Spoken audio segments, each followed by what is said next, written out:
All right, guys, my potatoes are done. They fall apart with the fork. So what I am going to do is strain them. All right, so I'm just gonna keep the lid right on there and just dump them out. Be careful of that steam. Don't steam off your face. Okay. Now mashed potatoes, there's so many different things you can do with mashed potatoes. You can cook some garlic cloves right in them. They'll get nice and soft, and then you can, excuse me, blend it in there. You can cook them with chicken broth if you want to cook them with chicken broth. There's a lot of different things you can do. We're going to kind of just do some basic ones here. So I'm going to kind of start by just getting them mashed a little bit so they don't fling out all over the place. I'm just doing my handheld mixer. You can use, I have the old school masher as well. Whatever works for you. Gonna throw in a little bit of butter. Sorry, gotta have some butter in your potatoes. A little butter in there. I did already have that water salted, but you still gotta add a little bit more. And then of course taste them and see if you need to add extra. Some black pepper, of course. I'll do a little bit finer on this. Some people do white pepper as well so that you don't see it. I don't know, I'm not a huge fan of white pepper personally. And I don't care if you can see it or not. So we got some pepper in there. I'm gonna go ahead and do a little bit of sour cream. And then we're gonna do some milk. If you want to do heavy cream, half and half, doesn't matter. Again, there's so many different things that you can do. If you are making them so that they are no, that wouldn't be vegetarian, would it be? Vegan? No, I'm thinking chicken broth, but no, that's neither. Oh. Ignore that. So we're gonna first start by mixing them like this, and then I'll slowly add in some milk. Just turn it on low. Get all that mixed in. Again, I like to use it with the handheld just because it makes them a little bit smoother.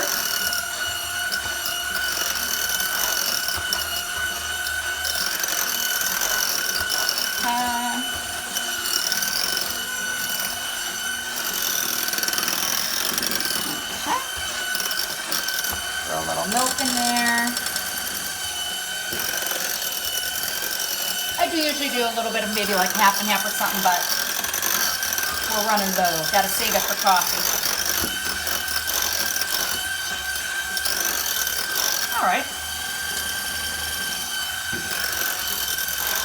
So your mashed potatoes are done. I'm just gonna throw the lid on them, just set them on the stove and kind of just let them chill out there for a while. We'll warm them back up when we are ready to eat. Again, give them a check. See if you wanna add a little more salt and pepper to them, whatever you like. All right, guys, we are ready to get these filled. So, as I was saying before, I'm gonna flip it so that this fat is on the underneath side. Same with this one, I already did that, okay? We're gonna flip it. Now you're supposed to save a little bit of the onions to throw like on top with a little cheese under the broiler. I don't think I'm gonna have enough, so I might just use them all to fill it with the cheese, and then I have a little bit more cheese and I might just do a little bit of that on top under the broiler. That's kind of my thinking right now. So, I also have ready to go, sorry, I should show you, I have my string. I have two really long ones, and I will show you how to get these tied. I have two long ones. If you happen to run out, you can just tie another piece right onto it, doesn't matter. But you want to definitely take it off the roll. So at this point, we're going to spread our onion mixture out, making sure to put the bay leaves to the side and our stems of thyme. Okay, you want to split these evenly between the two rows. Maybe I'll have a little bit extra to put on top, or maybe not, whatever. Oop, get that stem out. I'm gonna keep those bay leaves because I'm gonna throw them back in the pan while this is cooking. Okay. So,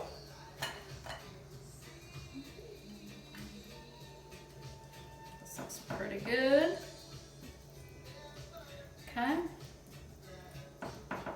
All right, and now we are gonna take that cheese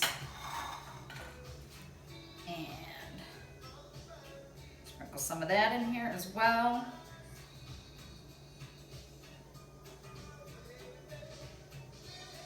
Okay.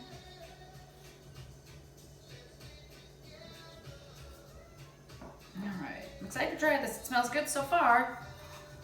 Better be.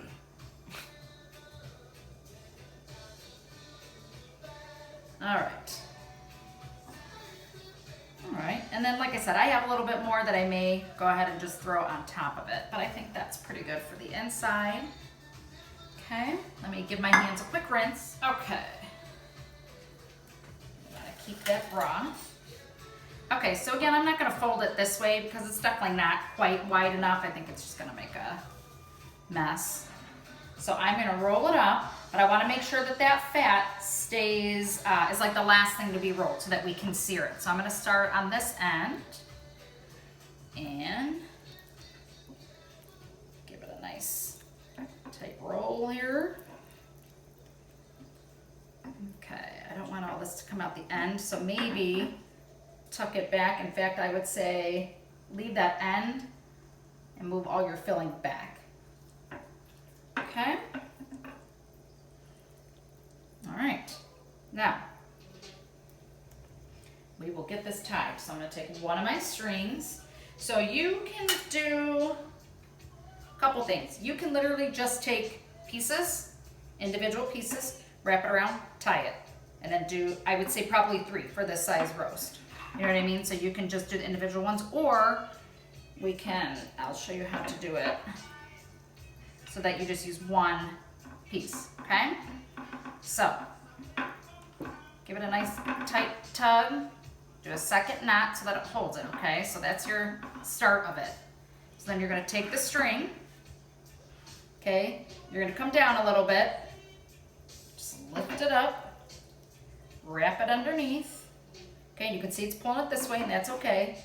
So we're gonna take this one, go underneath with it, and then over the top. And then you do want to pull it. You want it to be nice and snug. The whole idea is to hold it all together, to keep it one uniform size while it's cooking. Okay, so pull it a little bit more, and then we're gonna do that again. We're gonna come down here. I wrapped it underneath. Go over the top. There you go. Tug it, get it nice and tight. And I think we'll do it one more time. Okay? So, over the top, lift that, bring it underneath. Pull it nice and tight. Some of our filling's coming out, no big deal. Just kind of shove it back in. Okay? And then at this point, you definitely want to tie it again, otherwise it's just gonna come undone. Okay, so make a nice knot out of it. What do I do with my scissors? Here we go. Cut it off, and then you have a nice tight roast. If some of the filling's coming out, no problem, just tuck it back in. If some of it comes out and you want to save it, like I said, for once it's done cooking, to put it under the broiler to top it with, that's fine too. In fact, I think that's what I might do. I may just throw these back into the pan. Okay, and so then there you have it. You have your tied roast. Again, you can just do 4 individual strings and tie them around, either way. And then get them both tied up, or the one tied up that you're making. And when we are ready to sear them off, we will get them cooked and then throw them in a 425-degree oven for about 30 minutes or so. All right, guys, we are ready to get our roast going. So I have my oven already at 425 degrees, ready to go. I have my cast iron pan hot. Obviously, you can see a little bit of smoke coming out of it. So I turn the heat down just a tiny bit. We're gonna drizzle a little bit of our light olive oil, because we do have a little bit of olive oil already on the roast. And so the idea is to sear it on all sides. So in order to sear something, you gotta have that pan nice and hot first. And once you put that meat in there, you wanna let it sit and let that side sear. Don't try to move it right away, because you can kind of tear at the meat itself. So we've got the oil in there, and just kind of, yeah, make sure it's kind of coated nicely. And I'm just gonna be cooking one of these now. I know I prepped 2 of them, but my mom's gonna take one that's prepped and cook it at home. So we are just gonna cook this one. And like I showed you before, we have that fat side right here. So we are gonna put the fat side down. We got a nice hot pan. Don't get rid of any of your oil or the extra juices, because we're gonna throw those in the pan when we put it into the oven. So I'm gonna crank that heat up a little bit to medium high. We want to get a nice golden brown color. We'll flip it to the other side, and then I'll try to get the sides a little bit as well. I did turn my fan on a little bit because I'm sure it's going to smoke up a little bit here. So usually it takes a couple, like 3 or 4 minutes per side to get it nice and brown. But again, don't move it yet. Give it that little bit of time. All right, so we're about 3 minutes in. I turned my fan up a little bit. You can see there's quite a bit of smoke. Don't want to set off the alarms. You flip it. It is nice and brown underneath, so I'm going to go ahead and flip it over. Let's get that other side seared. Don't worry if anything falls out. No big deal. We're going to leave it in the pan with the extra juices that we saved. So we're going to get a nice sear on the other side, and then I'll hold it with the tongs to get both of these sides done, and then we'll be ready to throw it into the oven. All right, guys, so I seared all the sides. As you can see, it's brown on all sides. A little bit of filling came out, no problem. That's just going to flavor the juices that come out. Take your tongs if you need to, tuck a little bit back in. I don't know. I don't think there's any exact answer for it. So at this point, we're getting ready to throw it in the oven. I'm going to go ahead and throw those bay leaves, some of that thyme that we picked out, the juices that we took out into the pan. And then while this roasts, it should let out quite a bit of juice as well. And that's going to kind of be our little bit of our like gravy, our sauce that we can put over the pork once we slice it, a little bit over our mashed potatoes. If you feel like you want to add a little bit more broth to it, go ahead. If you want to add a little bit of water, I don't have any more broth, but I might add just a tiny bit of water down on the bottom of this, and then pop it in the oven. It says it should take about 25-30 minutes. Ultimately, you want that internal temperature to get to about 145. So hopefully you have some sort of a meat thermometer that you can stick into it. When you go to take that temperature, which I'll show it later on, you don't want to stick it all the way through to the bottom because it's going to touch the hot pan. It won't give you true reading. You want to kind of stick it almost all the way down in and then pull it back a little bit so you get it kind of right into the center of it and get that temperature in the middle. So at this point, I do think I'll add just a tiny bit of water, a little bit, maybe like a half cup on the bottom, and then I'm gonna put it into the oven. All right, guys, our pork roast has been in here about, I don't know, about 20 minutes or so. I've been kind of grabbing a peek because I don't want it to totally burn the drippings here, but as you can see, there's not a ton of liquid. So if you have a little bit more beef broth, great, add it in there. I do not, again, but I feel like there's a ton of flavor down here, so I'm gonna add a little bit of water. Maybe about a half cup or so that I'm going to put in there. So this still definitely has at least another 10 minutes or so. We'll check the temperature in 10 minutes. And at this point, we're going to go and throw our green beans in because these only take maybe about 10 to 15 minutes. So we're going to throw these in underneath and let those start cooking as well. And I don't know, we'll check back in about 5, 6, 7 minutes or so and just make sure everything's doing okay.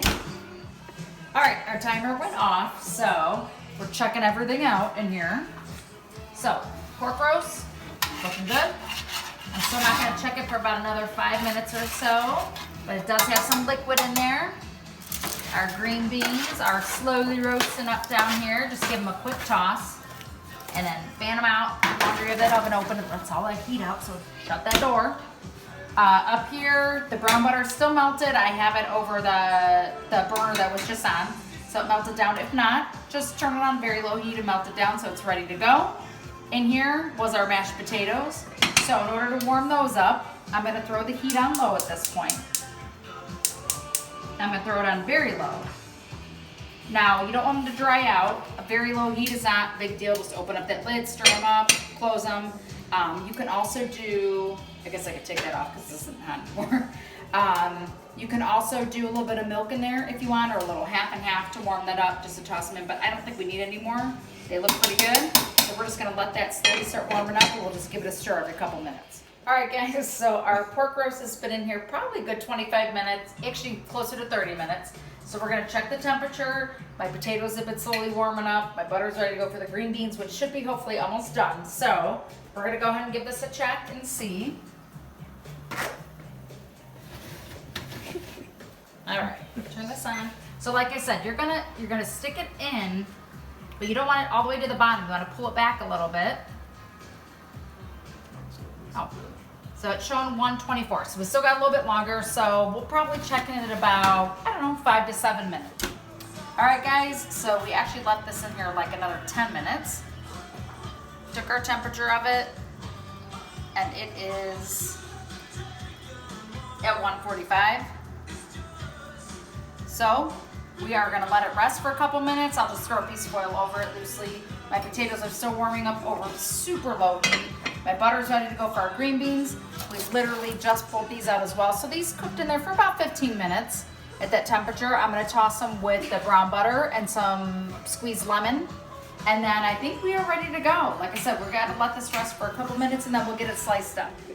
All right, everybody, so at this point, we let the roast rest for a little bit. So over here, we have this gentleman carving it up. We let it rest, we cut the rope off, and now he's slicing it up. Back over here, we have the mashed potatoes that we warmed up so they're nice and hot. Green beans just came out of the oven. We tossed them with that hot brown butter, a little bit of lemon, so those are ready to go. And I know this looks a little bit odd, but it really has great flavor. So I just kind of took it and kind of just stirred it with a knife. And really, you just want to take a little bit of this, and when you make your plate, just throw a little bit of this over the pork, over the potatoes, and then just kind of mix it all in, and it'll make a great plate for you.